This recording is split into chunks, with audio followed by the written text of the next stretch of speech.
संशोधन अधिनियम पर पश्चिम बंगाल की मुख्यमंत्री ममता बनर्जी के बयान को लेकर बीजेपी सांसद डॉक्टर सुधांशु त्रिवेदी ने तीखा प्रहार किया। उन्होंने सवाल उठाया कि अगर ममता बनर्जी किसी जिला पंचायत को विधानसभा कानून न मानने की अनुमति नहीं देती तो कोई राज्य केंद्र सरकार के कानून को कैसे नकार सकता है। त्रिवेदी ने आरोप लगाया कि इंडी गठबंधन और ममता बनर्जी के लिए संविधान का कोई महत्व नहीं बचा है। जी सही मैं कहता हूं, क्या आपकी अनुमति देंगी कि आपकी कोई जिला पंचायत पश्चिम बंगाल विधानसभा के कानून को न माने तो कोई राज्य कैसे केंद्र सरकार के कानून को नहीं मान सकता। यह भी साफ दर्शाता है कि इंडी गठबंधन और ममता बनर्जी जी के लिए संविधान का कोई माने नहीं। वैसे मैं एक और बात भी कहना चाहूंगा, आज ममता बनर्जी जो कर रही हैं ये उनकी राजनीतिक कुशलता नहीं, विवशता है, क्योंकि अब कट्टरपंथी तत्वों के हाथ में तृणमूल कांग्रेस की सरकार बंधक हो चुकी है। ममता बनर्जी जी के हाथ में अब कुछ नहीं रह गया है। पश्चिम बंगाल उनके शासनकाल में उपद्रवी तत्वों के हाथ से होते हुए अराजकता की तरफ बढ़ता हुआ जा रहा है। इसलिए उनका ये बयान देश के लिए बहुत घातक है, पर मुझे लगता है कि आज वो चाह कर भी इसके विरुद्ध जाने का साहस नहीं रख सकती। कोई भी जिला पंचायत राज्य विधानसभा से पारित कानून के बाहर नहीं जा सकती, कोई राज्य सरकार केंद्र के द्वारा पारित कानून के बाहर नहीं जा सकती। उसके बाद यदि वो इस प्रकार की बात करते हैं तो इसका अर्थ हो गया कि वो संविधान को जेब में रखते हैं। और प्रधानमंत्री श्री नरेंद्र मोदी जी के नेतृत्व में भारतीय जनता पार्टी और एनडीए संविधान को दिल में रखते हैं।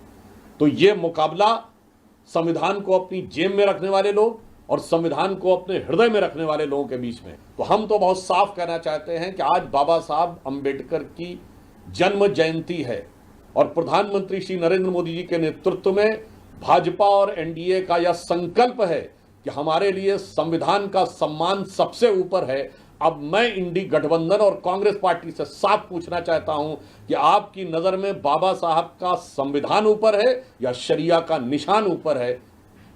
ये आपकी उस कार्रवाई से साफ हो जाएगा कि आप झारखंड में ऐसे तत्वों पर और जो लोग बोल रहे हैं उन पर कोई कार्रवाई करते हैं नहीं। यदि नहीं करते हैं तो यह साफ हो जाएगा कि कांग्रेस और इंडी गठबंधन की नजर में बाबा साहब के संविधान से ऊपर शरिया का निशान है। हमें इसका जवाब स्पष्ट रूप से हां या नहीं में और आपके द्वारा की गई प्रतिक्रिया में दिखना चाहिए। बाबा साहब के उनके जीवन काल में कौन दुश्मन था, ये बात अनेक तथ्यों में और साहित्यों में भरी पड़ी है। जिन लोगों ने बाबा साहब को चुनाव हरवाने में और धांधली करके चुनाव हरवाने में प्रमुख भूमिका अदा की, मैं आज बाबा साहब की जन्म जयंती पे बताना चाहता हूं कि बाबा साहब भीमराव अंबेडकर अपना पहला चुनाव 14,000 मतों से हारे थे और 78,000 वोट इनवैलिड किए गए थे। 3 जनवरी 1952 को उनका चुनाव हुआ था।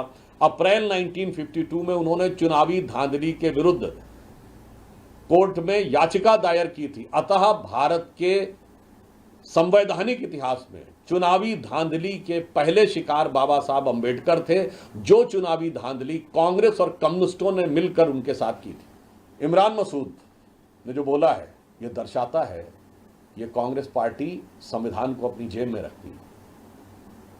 मैं उनसे पूछना चाहता हूं, संविधान में संशोधन कैसे होता है? 1 घंटे के अंदर होता है। हमने तो पूरी प्रक्रिया पूरी की।